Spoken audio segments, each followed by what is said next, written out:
Hello, and welcome to NASA's media briefing on the Quick Look report released today from the 5th Planetary Defense Interagency Tabletop Exercise, which was held April 2nd and 3rd, 2024 at the Johns Hopkins Applied Physics Laboratory.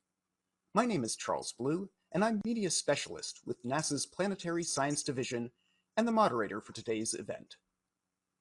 NASA's Planetary Defense Coordination Office, in partnership with FEMA's Response Directorate and with the assistance of the U.S. Department of State Office of Space Affairs, convened this exercise to inform and assess our ability as a nation to respond effectively to potentially hazardous asteroids and other near-Earth objects. While there are no known significant impact threats for the foreseeable future, exercises like this one provide valuable insights on how the United States could respond if a potential asteroid impact threat were identified. Today, we will review the Quick Look report from this exercise, which is available for download at nasa.gov/reports. The news release is at nasa.gov/news. For media dialed in to the dedicated phone line, we will take questions after a brief presentation. To get in the queue to ask a question, press *1 at any time. If members of the media are watching on YouTube, you may experience a slight delay compared with the audio-only phone line. Today, we have 3 experts who are part of the tabletop exercise in April. Let me introduce them now. First, we have Lindley Johnson, NASA's Planetary Defense Officer Emeritus from NASA headquarters. Next, we have Leviticus L.A. Lewis, who is FEMA's detailee to NASA's Planetary Defense Coordination Office at NASA headquarters. And finally, we have Tarek Daly, Planetary Defense Scientist at the Johns Hopkins Applied Physics Laboratory. Thank you all for being here today. Starting us off is Lindley, who will give us an overview of NASA's Planetary Defense Coordination Office and how the asteroid simulation exercise folds into NASA's larger planetary defense objectives. Lindley? Yes, thank you, Charles. Just to kind of put this exercise in context of everything that we do in the planetary defense program at NASA, I bring up this first chart. We call it our sector chart.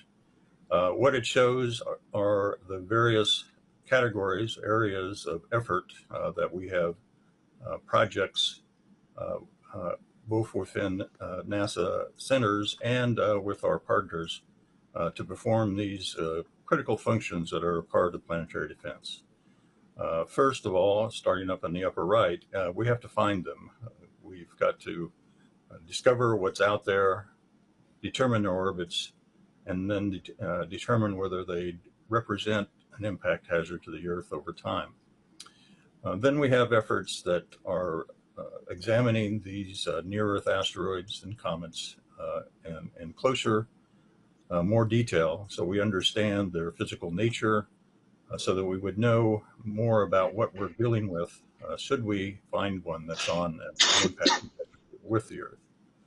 Then down at the bottom is an area that isn't a lot of funding that goes to it, but a lot of work effort goes here in planning and coordinating both across the U.S.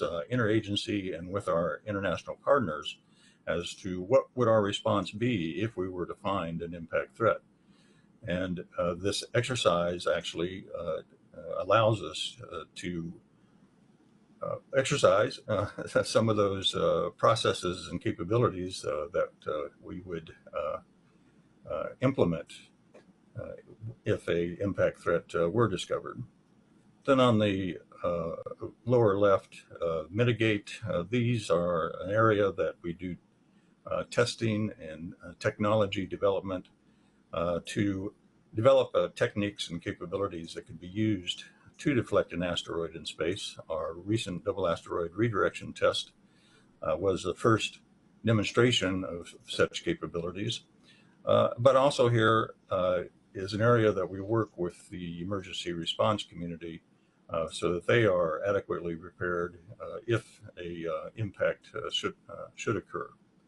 And then finally, we have to be able to assess our progress and success across these various areas to make sure we're doing the best we can to deal with this potential natural disaster. And with that, let me turn it over to L.A. Lewis to talk about our efforts here with this exercise, kind of the history of our tabletop exercises and the involvement across the interagency in this one. Good afternoon. Thanks, Lily. Next slide, please. So, FEMA's mission is to help people before, during, and after disasters. We work across the country every day to help people prepare and communities understand and prepare for possible risks. On this slide, what we're talking about, FEMA has a specific role within the Planetary Defense Coordination Office and why I'm assigned there. And cross-agency collaboration on initiatives like a TTX are crucial. So we began our coordination with NASA officially in 2010. But since you can see on the chart, since 2013, we've had a series of exercises that have increased from a level of education, disaster management leadership, through educating state, local, and federal, state, and local interagency partners. In TTX-5, we added an international component to make sure that each level of exercise increased in difficulty, and they concentrated on different things, such as the amount of time it takes to warn for an asteroid impact and what the different challenges are going to be occurring to each level of government. Next slide, please. So in tabletop exercise number 5 in context. Tabletop exercise 4 for comparison. That was held in 2022, as you can see there. We concentrated on a short warning period. It was 6 months.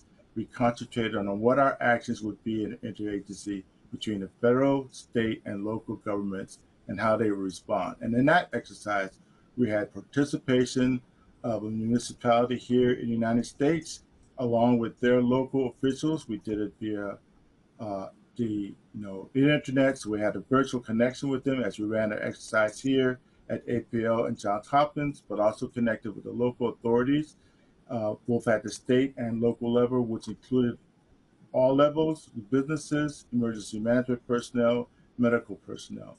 And then tabletop exercise 5, we had basically the same players concentrating more on federal and international partners with a very long lead time. So there were great differences shown between what we had in a 6 month warning period and what we had in a multi-year warning period. Next slide, please. Again, emphasizing the collaborative efforts in these kind of scenarios. Disaster management, emergency response is a team sport. So as you can see on the chart, we have participants from all levels of government, all throughout the interagency, including academia, also international organizations and other space agencies. And this is very important because as we work through these problems, we know it's going to take an international effort, and we concentrate on making sure that everybody's familiar with the plans, familiar with each other, familiar with this type of extreme but very rare scenario so that we can work as a team when the time comes. Next slide, please. Over to you, Lindley. Okay, thanks, LA. As he said, it takes a lot of effort across agencies to have an adequate response to this type of hazard. And the team that put together this scenario for this exercise is also across several NASA centers, institutions that we work with, and agencies both here in the United States and internationally. And so this chart shows the major players or the major team scenario participants that set up this exercise that we put the interagency through this time. Next slide. So here was a scenario that was created for this exercise.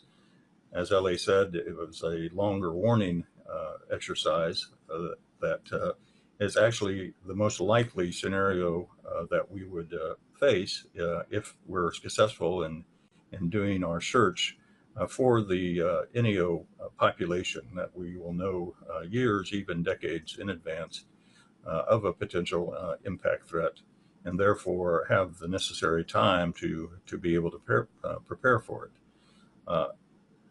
However, even if the warning time is several years to a decade in advance, there are things that need to be immediately done once a impact threat is detected.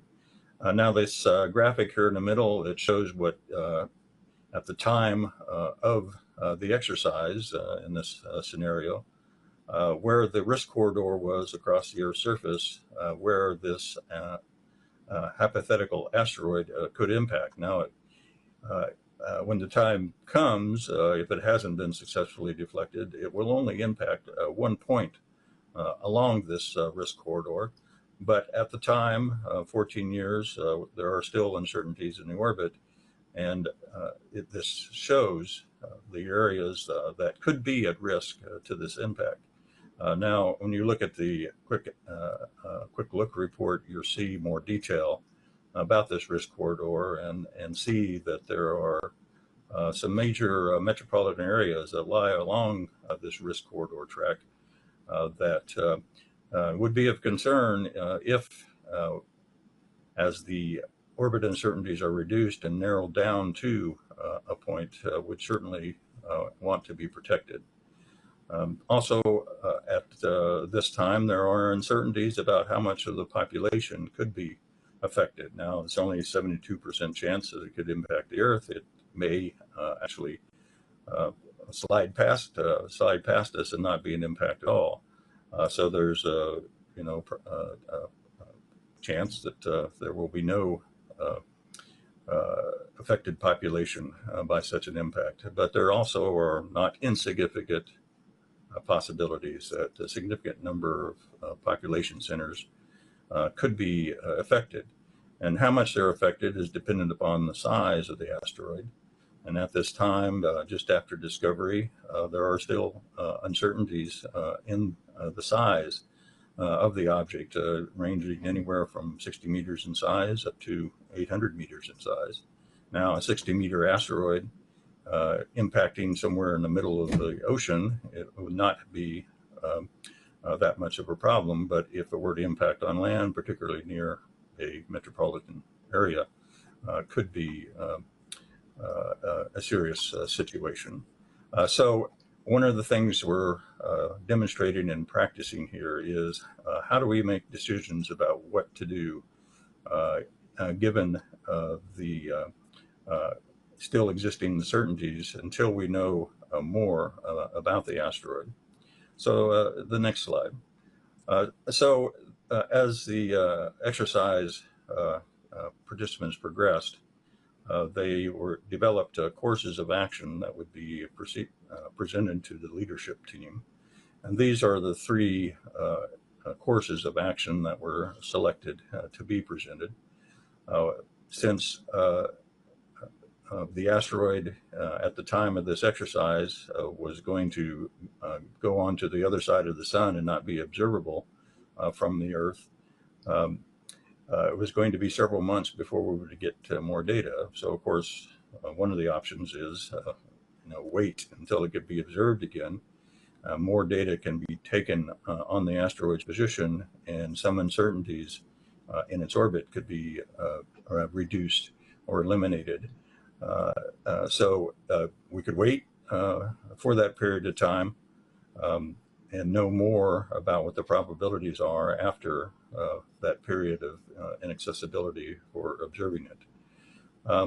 But say that after that, it's confirmed that the asteroid is on an impact trajectory with the Earth. So this is a period of several months that we could at least be initiating the activities that would give us more information and the kind of information we need to know how to mitigate the asteroid, its size, something about its composition, what its trajectory is going to be. So starting development of a reconnaissance of the asteroid is one of the first things that you'd want to do when you know you have an impact threat. Getting a spacecraft out to it as rapidly as possible to give us that more detailed information and reduce the uncertainty. So doing a flyby mission of the asteroid to get good information about its actual size and composition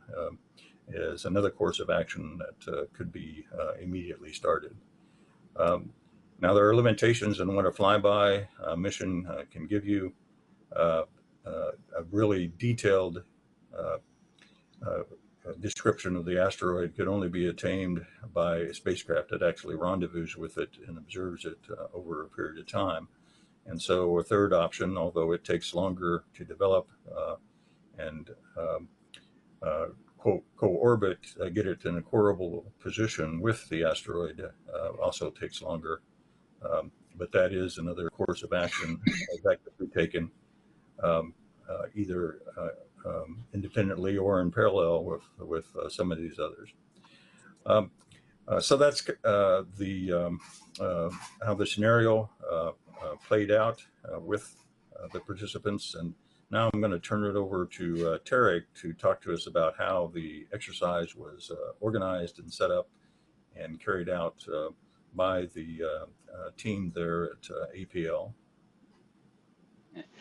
Thank you so much, Lindley. I'm happy to talk about this exercise.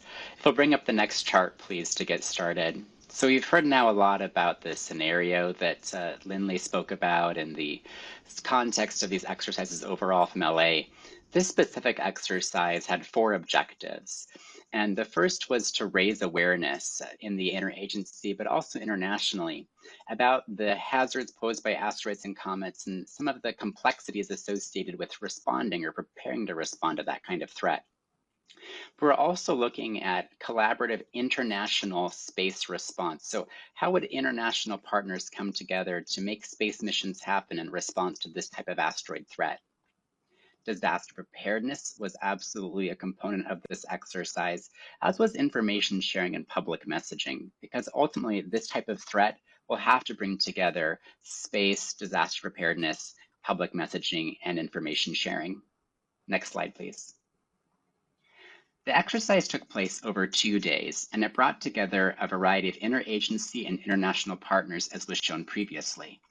Because we had people participating with all kinds of backgrounds, we wove 3 themes throughout the 2 days of the exercise: international space response, disaster preparedness, and information sharing and public messaging.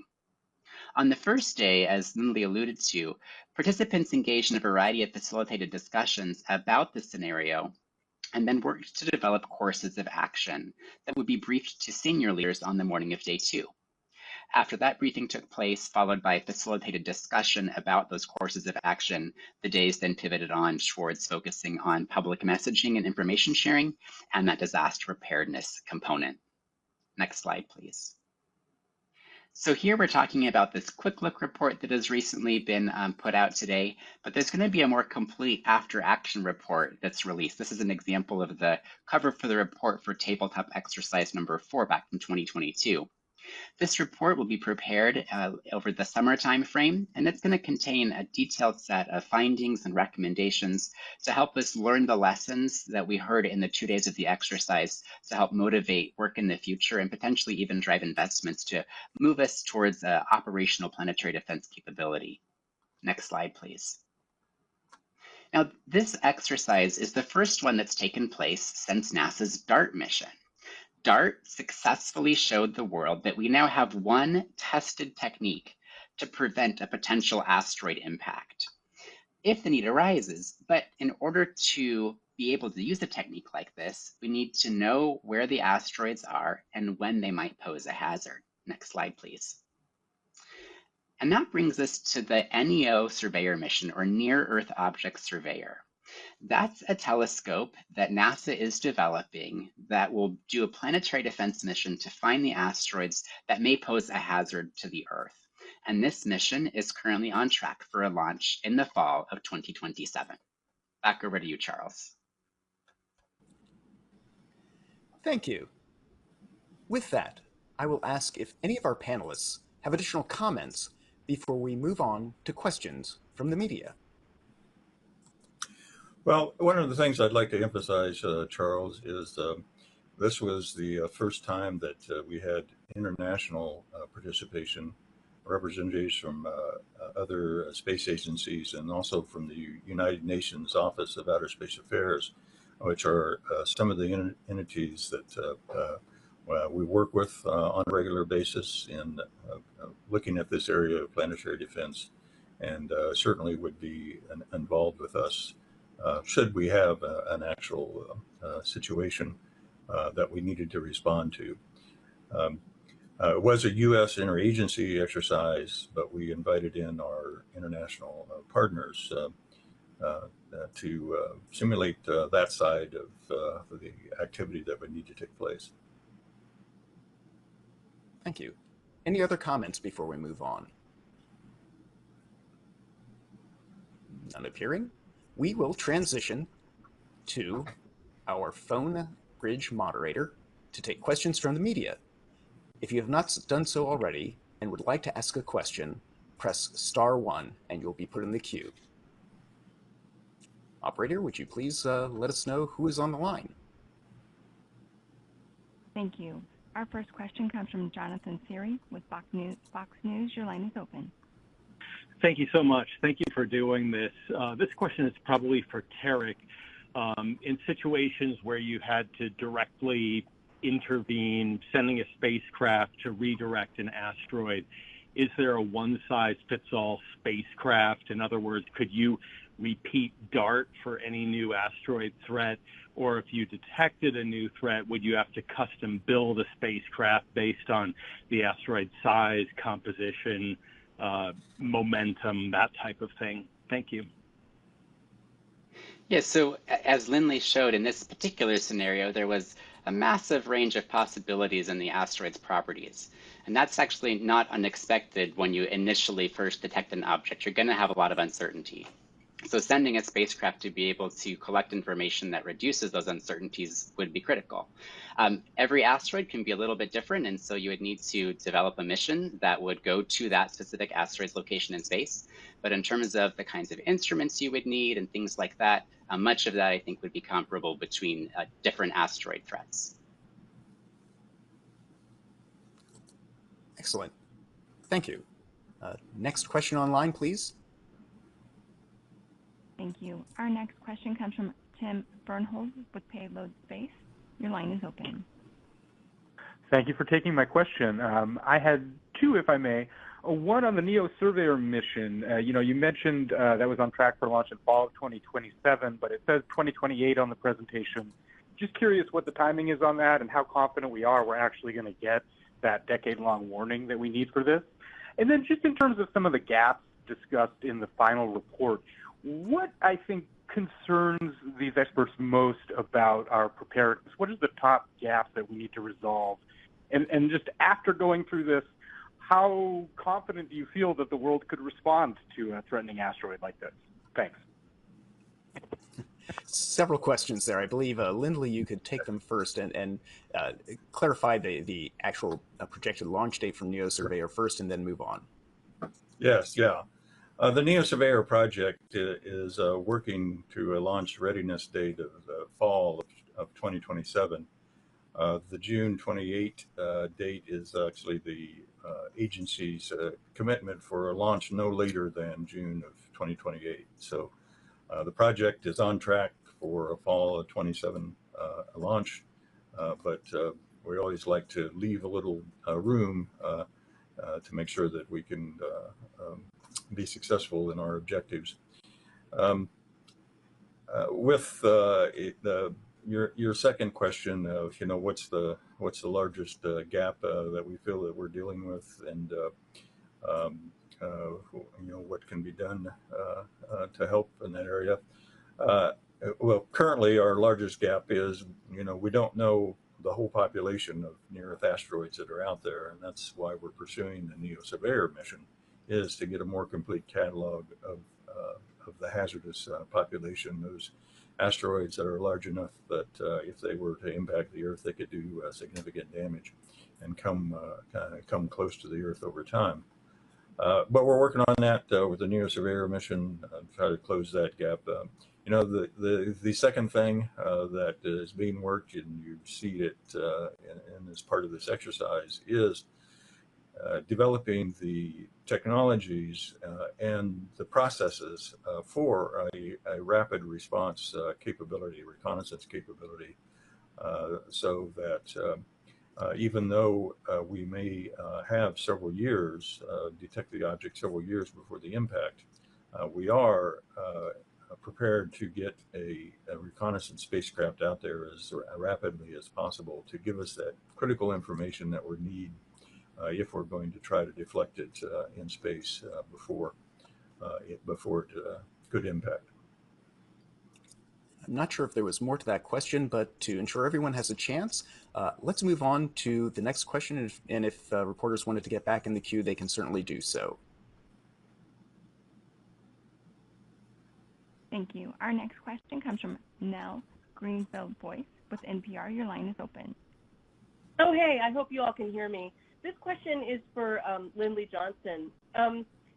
This scenario was a little different in how it was structured. You know, it sort of paused at one moment to look at how you know these recommendations would be formulated and how they might be received.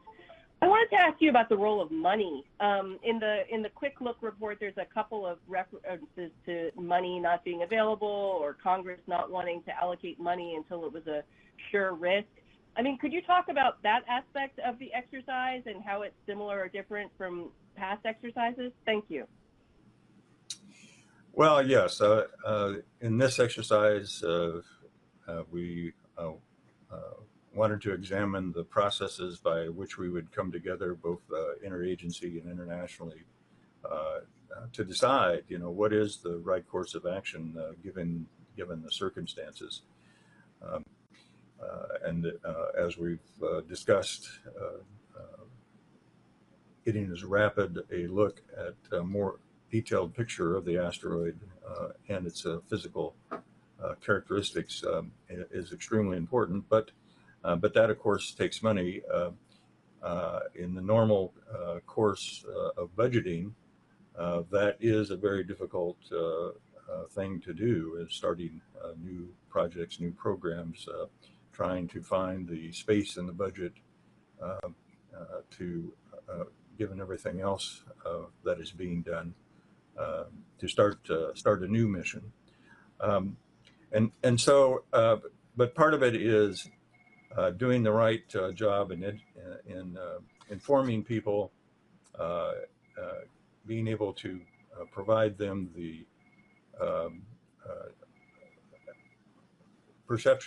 necessary perception of how serious the threat really is. And so that's part of what this exercise is about, was how do we faithfully inform our leadership and Congress and others about the seriousness of this particular situation, so that their decisions about funding and how to adequately support a response can be made. Thank you. And again, let me remind the reporters who are online that if you want to ask a question or circle back, press *1 on your phone. And I will now come back to our phone bridge moderator to get the next question. Thank you. Our next question comes from Marcia Smith with spacepolicyonline.com. Thanks so much. I was wondering if maybe Lindley or any of you could talk about the international response. What is it that the international participants are worried about? Are they worried about how you're all going to coordinate across the globe? Are they worried about their own countries? Where do you see their particular focus? Well, I'll take it first, Marcia. over the years, in working through the United Nations Committee on Peaceful Uses of Outer Space, which the UN Office of Outer Space Affairs is the secretariat or organizer of, we've built up a pretty good relationship with a lot of the other national space agencies, and have come to understanding between us about how we could respond to such a worldwide threat, and the kind of conversations that need to take place. I think one of the things that we all feel, and certainly our international partners feel, is the importance of it being a international coalition response to such a situation, that one nation, no matter how adequate their space capabilities are, isn't trying to go it alone. That both the capabilities and the concerns of other nations are also taken into account as we craft a worldwide response to a worldwide hazard. Thank you. Do any of the other panelists have any comments about that particular question as well before we move on to the next one? I think from the international disaster response aspect of it, we've talked about this in very broad terms before in previous internationally led a planetary defense conference sponsored by the International Academy of Astronautics. For instance, in 2023, the conference we had in Vienna at the UN, we did begin to discuss what are the international complications for responding on the ground to a large impactor that could affect a very, very significant portion of the Earth, maybe multiple nations. You recall here in the United States, we're all under the National Response Framework, and we all use the National Incident Management System. There's no equivalent system for it internationally. The UN Office of Disaster Response and Affairs, they do have procedures for responding to tsunamis and other big events. But for an asteroid impact, we're thinking the scale of it is going to be such that we actually do need to discuss at this time what it would take for an international response on such a large scale. For us, moving people from state to state or going to stay with your relatives in another state is not really a large problem. But if you talk about multiple nations and people having to move around and responding to a very large area, that could be a challenge. So the challenge now is to actually start discussions on, we need to organize and start discussing what would really take to coordinate a large effort and who would be in charge, what organization, how we would set it up. Would it be the UN? Would it be a combination of international organizations? How will we actually accomplish that? So that's the new challenge. Just one thought is that Lindley and Elliot both addressed, the space missions aspect, the disaster aspect.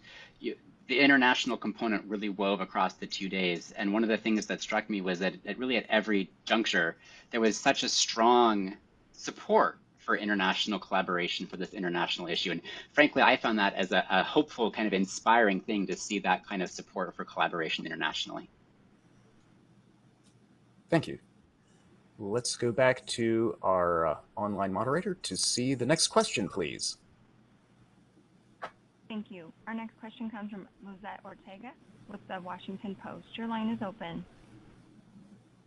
Hi, everyone. My question was if maybe you all could give us a bit of insight into the more difficult parts of the exercise. You mentioned that there was a hopeful tone of collaboration, which is amazing to hear, but were there maybe some harder discussions, things that stuck with you? Thank you. Let's just come down the line. Lindley, would you like to address that first? Well, I think it's sort of been alluded to already, is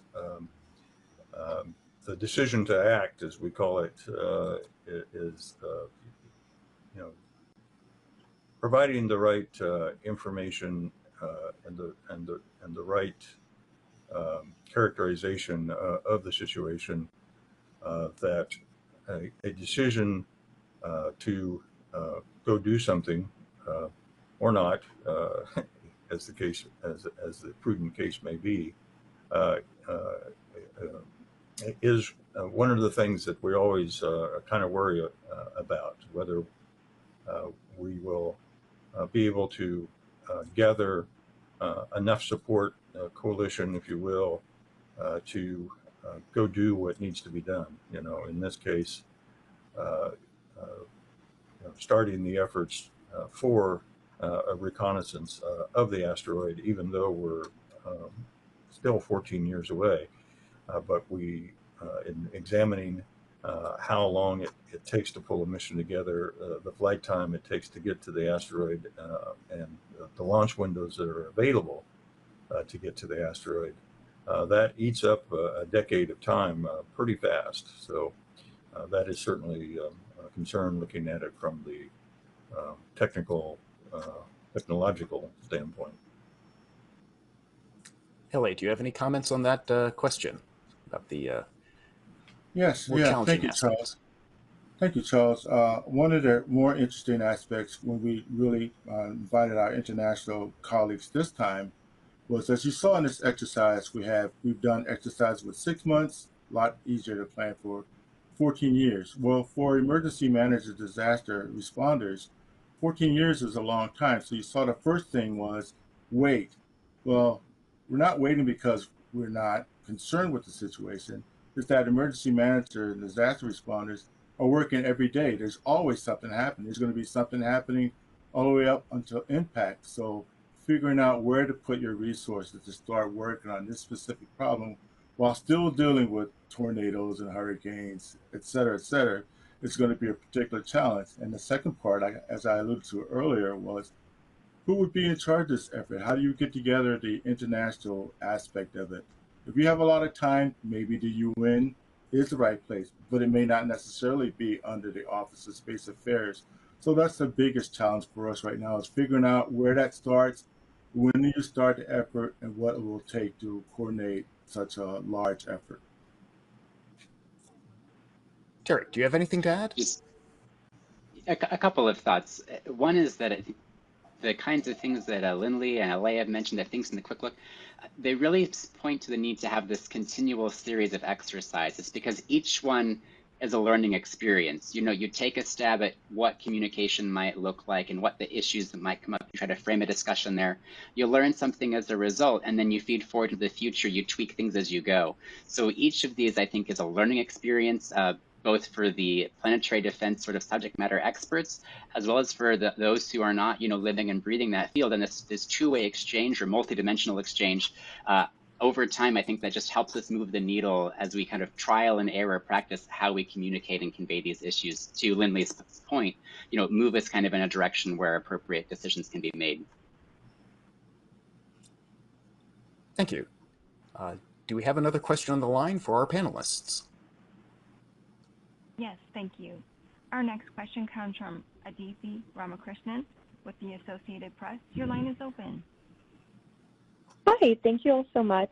My question has to do with potential future iterations of this exercise and what they might look like. You mentioned that the previous one was looking more like short warning, perhaps in this one maybe looking at with a little bit more lead time, and I'm curious if there are other scenarios that you either have in mind to potentially explore or things that were learned from this iteration that might be interesting to explore when we're looking at this moving forward. Well, absolutely. Yeah, our start, Charles, LA may chime in then.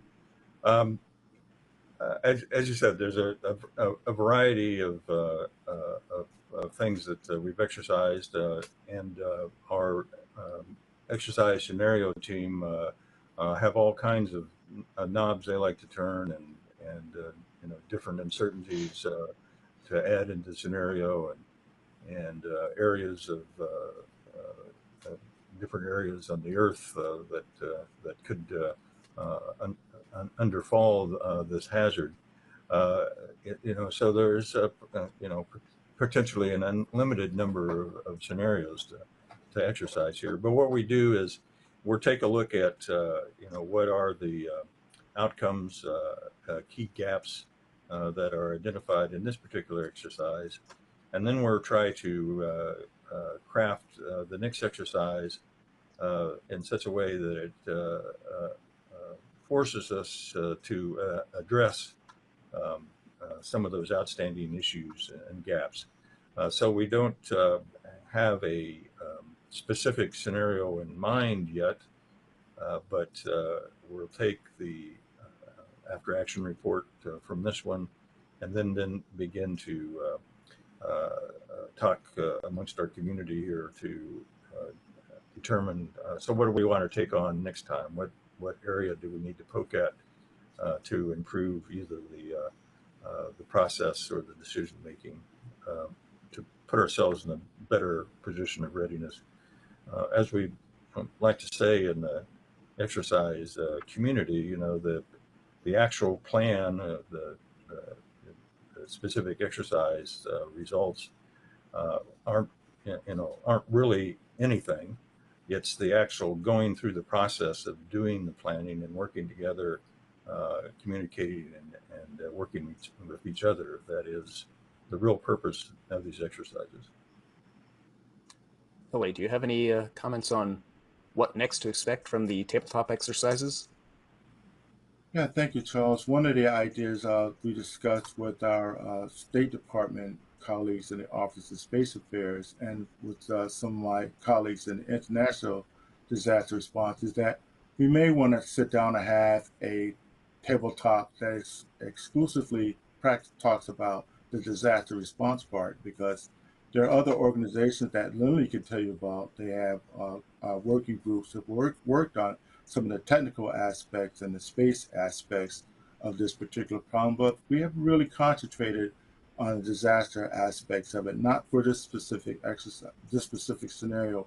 And it's different enough that it will take some effort for us to really sit down as a group and start talking about this specific scenario, an asteroid or comet impact, and start working through the details. Maybe one of the ideas in the future is to have a separate tabletop with just a disaster responder to kind of talk about this specific scenario, because it's so rare and so different that we would maybe need to spend a little bit more time preparing for it. So that's a consideration for the future. Thank you. Tarek, do you have anything to add to that discussion? Not at this time. Fantastic. All right, let's go back and see if our online moderator has any additional questions for the panel. Yes, thank you. Our next question comes from Tim Bernholz with Payload Space. Your line is open. Hello again. Thank you for letting me get another bite at the apple.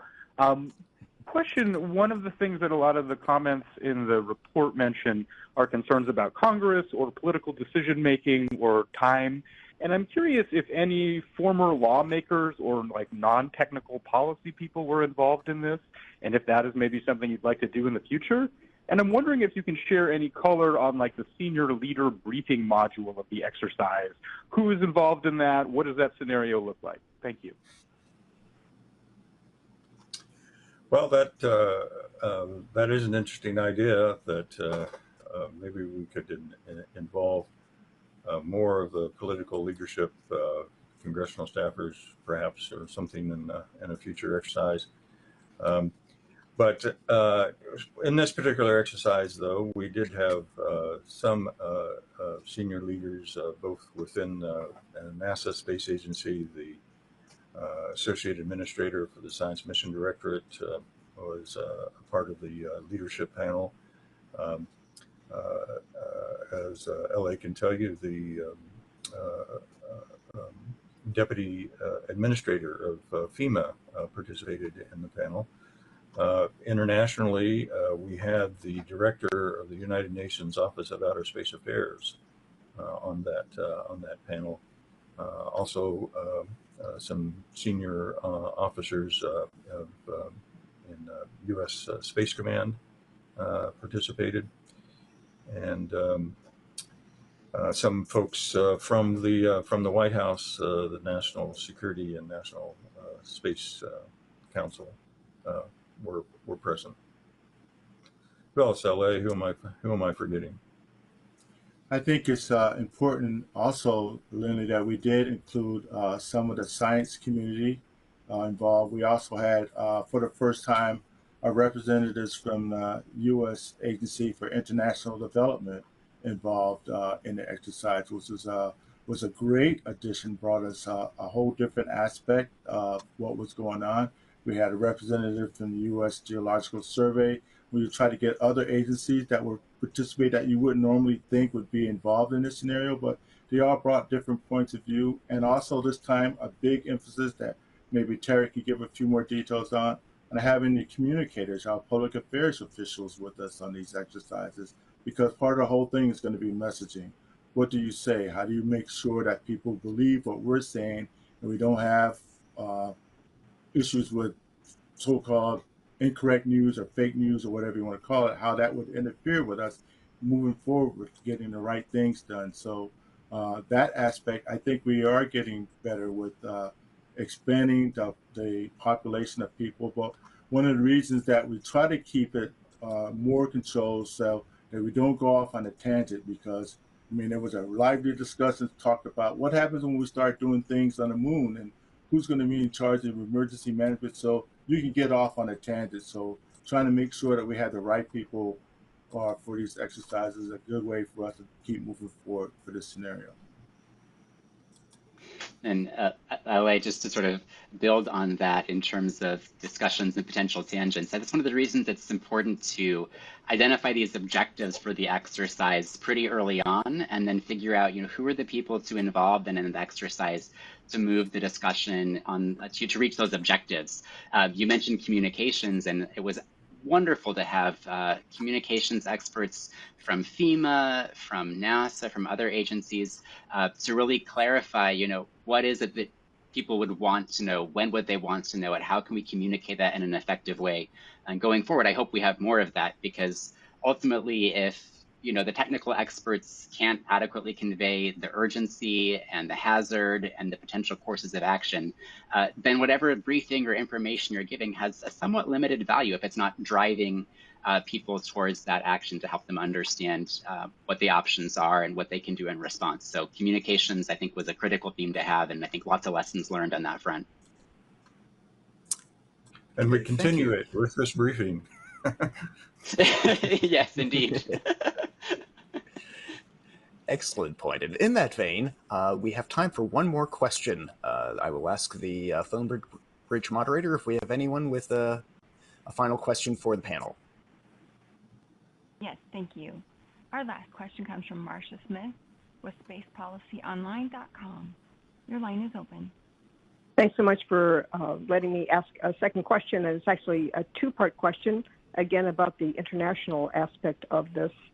And so I'm wondering, Lindley, if you have any update on efforts to try and get a spacecraft to Apophis before it gets here. I know that NASA has funding challenges to do that, but is there any indication that the international community is going to come together and find a way to do that? And secondly, I know that you are now the Planetary Defense Officer Emeritus. You were the first one. And I'm curious, do other countries have their own planetary defense officers now? And if so, are they all in space agencies or in other parts of the government? Well, a couple of questions there are sort of off topic, Marshall, but to the first one, yes, our talks with other national space agencies and around the community are yielding some results. The European Space Agency is very active in initiating a Apophis reconnaissance mission, pre-Earth encounter reconnaissance mission. Now, here at NASA, we have approved a extended mission for the OSIRIS-REx spacecraft because it can reach the Apophis asteroid shortly after the closest approach to the Earth. And so a post-close encounter characterization of the asteroid is very much in hand with the OSIRIS Apex mission. But both for scientific purposes and for demonstration of planetary defense capabilities. We want to be able to get a spacecraft out there weeks to months to get a look at Apophis before that close encounter with the Earth, because first of all, it demonstrates the capability to do that for planetary defense, but also gives the scientists the before picture of asteroid Apophis, so that we can see what changes were made by the close encounter with the Earth.